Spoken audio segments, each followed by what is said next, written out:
everybody. Welcome back to Everything Actually with me, your host, Ashley Fisher. Today's episode 29. We are at 43 subscribers on YouTube, so I'm really pushing for 50, so if you're not already, please subscribe. Hopping right on into today's episode, this is how I wanted to start it. On my 10th birthday, so many years ago, back in October, in the living room at the end of the night with my mom, just like cuddling with her on the couch, and I was crying because I turned 10. So I was freaking out, being like, no, I don't want to grow up, like I'm so old now, like now being 22, if I were to see a 10-year-old, I'm like, you're 10! You're 10! You have your whole life ahead of you. When I was 10, I was crying on my birthday because I thought I was old. I know you guys are probably like, oh, that's funny, that's fine. I'm not finding humor in it yet. Because this is something that I dealt with my entire life. But basically, I always felt like behind in life, like I wasn't where I wanted to be, like, that I was pretty much too old. And to kind of break it up a little bit, I was saying so when I was in 5th grade, at the school I went to, pre-K through 5th grade was on the first floor. Pre-K through 4th grade was on the first floor, and then 5th, 6th, 7th, and 8th grade were all on the upper floor. So once you hit 5th grade, at least in the school I went to, you were kind of seen as more, like, mature. At least that's how I felt, because it was also 5th graders would like babysit the 2nd graders or something like that during recess, like things like that. So when I was in 5th grade, I thought I was all big and bad. Then I go to middle school, you're in 6th grade and you're like, oh my god, I am the youngest. Then you get to 8th grade and you're like, I'm the oldest. I'm the queen of this middle school. Like, all these kids are so tiny. Obviously, you know what happens next. High school. Then you get to high school and you're a little 9th grade freshie. I still remember it as being like, oh my god, I'm in high school. But then it's like you look at the seniors and you're like, I'm in high school.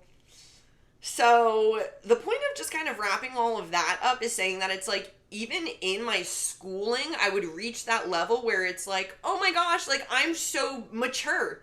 And then I would go to the next level and be like, oh my god, I'm a baby again. But it's like, you know what I'm saying there? When I was in 5th grade, I don't even know how old I was in 5th grade, 10? Was this when I was 10 that I was freaking out? So I did do the calculations. I graduated 5th grade in 2013. So that means when the school year started, I was 9 and then I turned 10 that October. Here are my further calculations. Basically being I started pre-K when I was 2.5. And did 2 years of pre-K, and then I graduated 12th grade in 2020 when I was 17. So if you don't believe me, those are the facts. Maybe. I'm not even sure. But basically I was like, no way. Was I 10 in 5th grade? Whatever. Neither here nor there. So, to get done with that little point, what I want to get into this episode is, why are we in a rush? And why do I feel so old? So, once again, as I say at the beginning of every episode, I always want to make it a shorter episode, but depends how I feel about it. So, right now I'm 22 years old. Depending on how you look at it, I don't know if it's old or young. It's kind of old because it's like, I'm much more independent now. I'm out of college. I'm expected to have a 9 to 5 to be paying my rent. Expected. Who expects that of you? Just to stop myself there for a second, because I will go into how some of these are like societal standards, but also it kind of feels like just what you're supposed to do, which is literally what societal standards means. But yeah, I'm 22, so it's like part of me thinks that I should already be like starting in my career, and maybe I don't really feel this way about my love life. I don't think I need to have like a boyfriend or an idea of who I need to settle down with yet. I think 22 is young in the dating aspect. If you were to ask somebody that back in the 1940s, if they were 22 and single, it would be like, girl, you're behind. You should have already had 4 kids by this point. You know what I mean? So it's like, but on the other end, I'm like, I'm 22. And I don't know if it's because a lot of my friends are older than me, and they always have been, at least, like, even in the same grade, they would be at least 1 year older than me, because I started school kind of early. So, you know what I mean? Like, 22 is old, but it's also young. It's old because I think that I should already be a little established, but at the same time, I'm like, no, you're 22.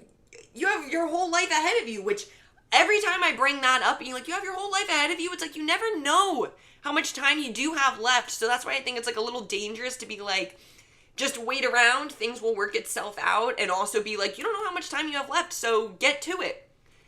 Which I think is a bad mindset to have, but I also can't fully see the other side of it. I can't see me just sitting around every single day waiting for something to happen, which is why I do get so hard on myself when I'm not where I want to be, because it's like, I think that I am the only person preventing me from being where I want to be in life, because I'm not doing enough. But at the same time, some things just like, you need to wait out. Like, just, things aren't going to happen when you want them to happen. They're going to happen just whenever they will, whenever God wants to change that in your life. You know what I mean? Like, it's not always up to you. See, I can keep going back and forth in this, because it's like, why isn't it up to you? If I want to have a successful podcast career, if I was putting in 10 hours a day, don't you think I would be getting better results than if I'm putting in 5 hours a week? You know what I mean? Like, it's like a constant battle in my head of like, just wait, your time will come, and being like, you are not doing enough. So, this all ties into then Billy Joel's Vienna. I looked it up on, I know everybody knows this song, but I looked it up on Genius, where you can click on each lyric, and that's what I did, and that was like kind of my therapy session for myself today, and also a little inspiration for this episode. So I said, I'm always in such a rush, and I always feel like I'm behind.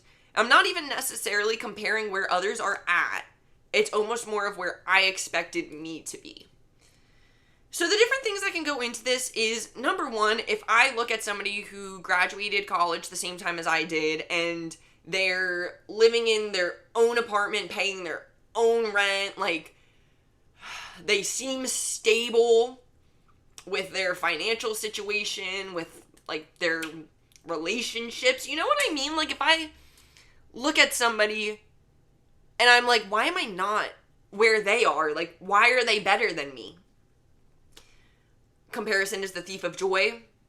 I understand that not everybody's situations are the same, and that it is here we go. It's unfair to myself to be comparing myself to these other people, because I'm not them.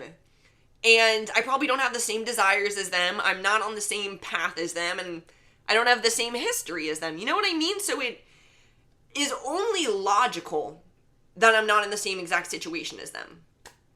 And it is really toxic being like, why are they doing better than me? Because this is something that I do believe, and that I'm, like, trying to get more into my head, because I'm not gonna lie, sometimes I'll see, like, an influencer, right? I'll see somebody on TikTok, and they'll make a video literally of them just going like this. They'll be like,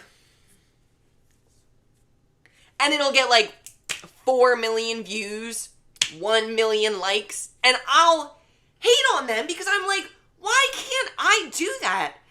Short answer, it's because I'm not them. It's because I'm not on the same path as them. But it's like, I think that there's so, like, I guess, thank God that I am, like, religious, spiritual, because I can kind of, as the whole purpose that religion was even created thousands and thousands and thousands of years ago, it's because humans need an excuse for themselves, kind of. You know what I mean? Like, but this is where I'm saying it gets a little toxic, because it's like, so I'm not where I want to be in life, career-wise. Let's say that. So now I can fall back on religion, as people have done for years and years and years, saying, oh, it's just not my time yet. And that's meant to bring me comfort. The other part of it is being like, well, I can make it my time. You know what I mean? And I do think that that is really toxic, but I also think, I was going to say I'll get into it, but I guess I can say it now.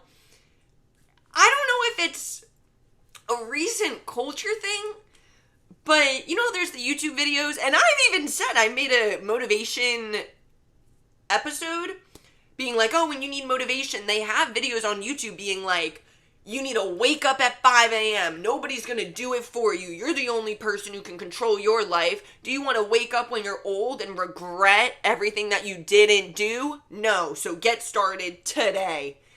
Things like that. So I don't know if it is a culture thing that it's like you need to grind. You need to grind for it. But it's like if you look at everybody, it's like, and I'm not talking about like the extremes of like nepotism babies. Or if you want, if it applies, if it makes sense to you. But it's like, seemingly, here we go.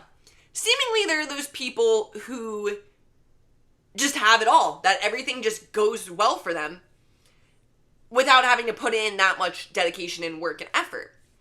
Then there's the other people who I was going to say put in so much like work, dedication, effort, but they're still not at that level that other person is at.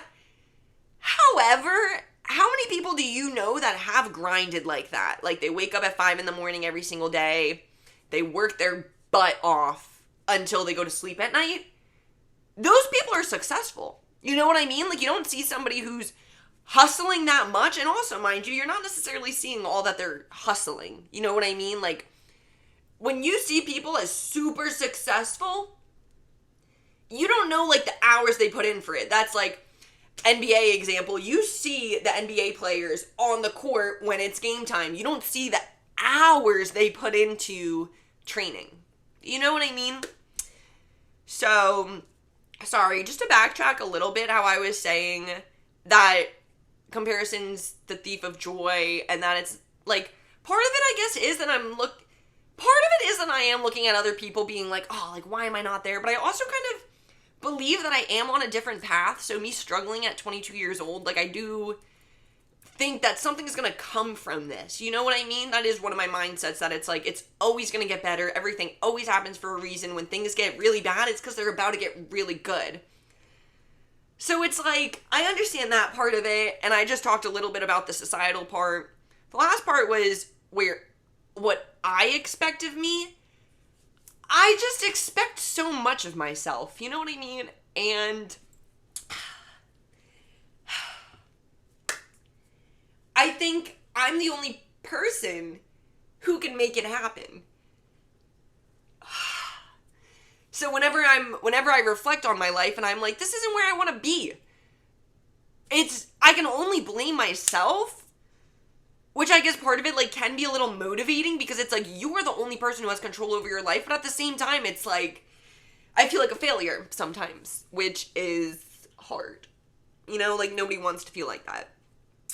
Alright, let's recollect a little bit. So when I was listening to the song, things that came up, life is like a wave, which I've definitely said before, but it's like, that is life. You get a job promotion, you get fired. You get in a happy relationship, you break up. It's like, it doesn't go like, you get a job, and then you just really, really love that job. And then you get a boyfriend. And then you're really, really happy with that boyfriend. Like, everything, it's like the yin and yang in life, which goes with absolutely everything. So it's like, I don't expect my life to be, I got my first job right out of college, and that's going to be the job that I want for the rest of my life. And I'm so happy there. And I'm thriving and succeeding. It's like, it makes sense to me. Doesn't mean that I love it. Okay, this one I said, you realize only young people are in a rush. Old people take their time with everything. You know, when you're driving and some geezer is in front of you going 5 miles per hour on a Sunday, and then you finally pass them and you're like, oh, of course it was an old person. Sorry if that sounded mean, but you know what I mean. Like, Sunday drivers, they're always just, like, really old men. Because they got nowhere to be. They're just kind of, like, you know, chilling, cruising. Or do they know something that we don't? This I actually had for a few different, like, opinions on it. I don't know if it's because, like, when you're old, it's, like, you're retired. You know what I mean? So you're, like, you've already pretty much done all of your hustling. And now all you can do at that age is kind of reflect. You know what I mean? Or old people just, I think old people just have this wisdom and like this don't care attitude of being like, yeah, that was my life, and yeah, there were ups and downs, but this is where I'm at now, and everything worked out for the better. Or I guess they could always say, everything didn't work out for the better, but it all happened, and I survived, and I'm here now. I think older people probably are just in less of a rush all of the time, because they found peace. You know what I mean? Because it's like, even, not saying that there aren't old people who are constantly like, oh, I gotta do this, I gotta do that, I gotta do that, but it's like, I want to say not as common. I feel like if they're old and they're in a rush, they're probably also angry. If they're old and they're very slow moving, I feel like they're probably at peace and happy with their life and where they've been and where they think they're going. You know what I mean? Like, I think that there is something to say about how young people are very angry and stressed and always moving, and how old people are kind of slow and peaceful. And obviously there's that age gap. It's because they've already, like, the old people have already, like, lived their life, you know what I mean? Where the young people are still trying to figure it out.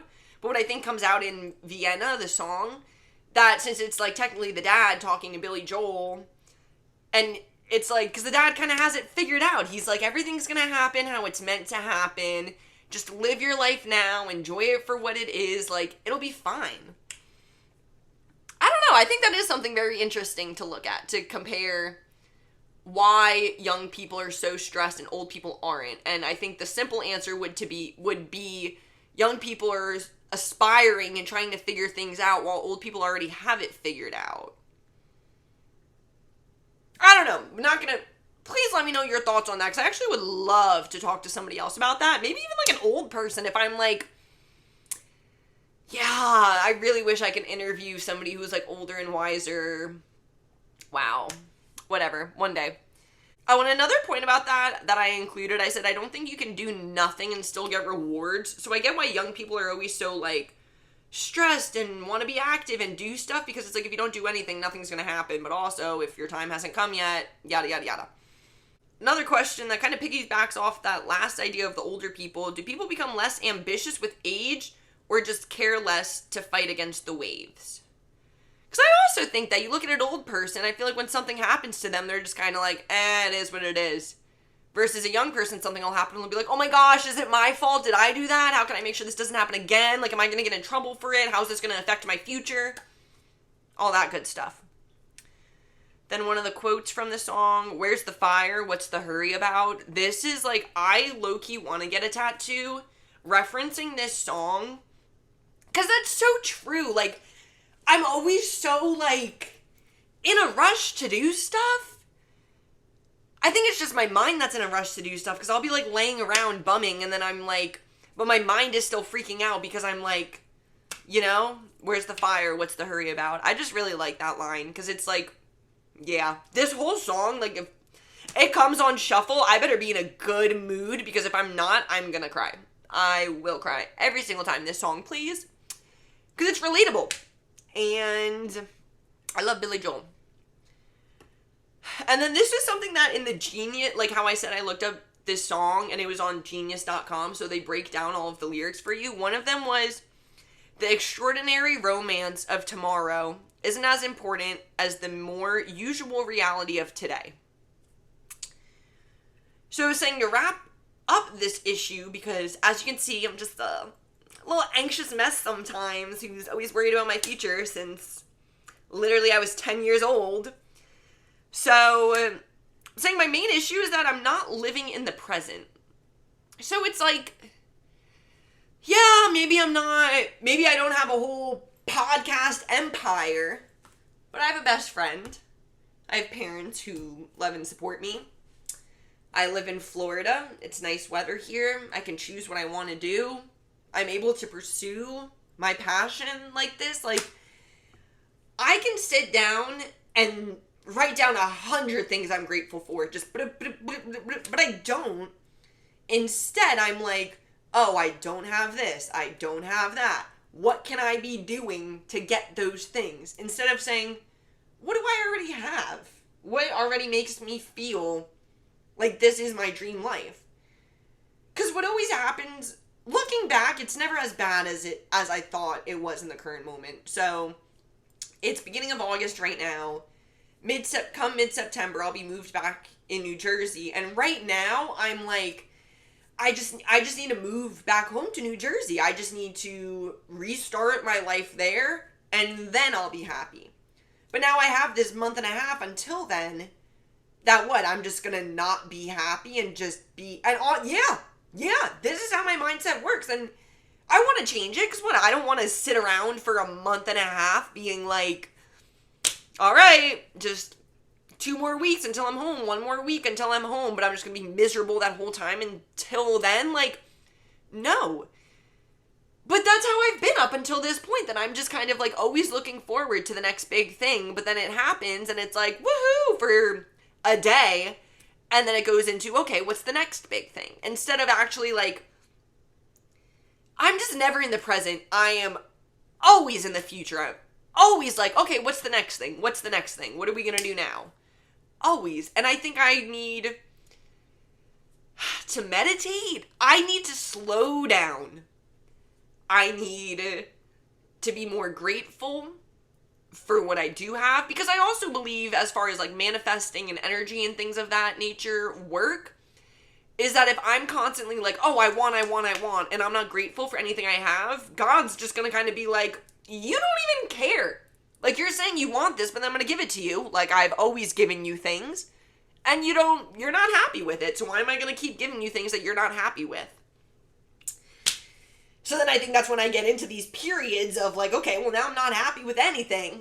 And it's like, well, yeah, you need to learn how to be happy with what you have now. I agree. Big man's always right. So, along with just practicing gratitude, I'm going to start by writing 3 things every morning and every night that I'm grateful for in my current everyday life. And start focusing on that more instead of focusing on the things and the areas in my life that I'm lacking. Also a checklist, which I've included. The checklist sounds so, like, unemotional. But it's like, things like that work for me because I am so emotional that to get out of my own head, I need something concrete. So how I'm saying I never feel like I'm doing enough. Which I did. There's a whiteboard right there. It has my to-do list of things that I wanted to get done today on it. So I am starting to implement that into my life because my days have just been an aggressive cycle of what I've been talking about for the past 20 minutes. So having a checklist of saying, oh, when I'm like, oh, I didn't do anything today, I can look at the checklist and be like, oh, no, get out of your head and look at what you did. You did this, you did that, and you did that. That's better than nothing. All right, guys. So, to wrap that all up, go listen to Vienna by Billy Joel. If you are, no matter what age, honestly, you're not behind. You know, I don't even know how I feel about saying that. Like, it's because I'm so hard on myself, but I don't think it's fair to be harsh on other people. I think your timing is your own.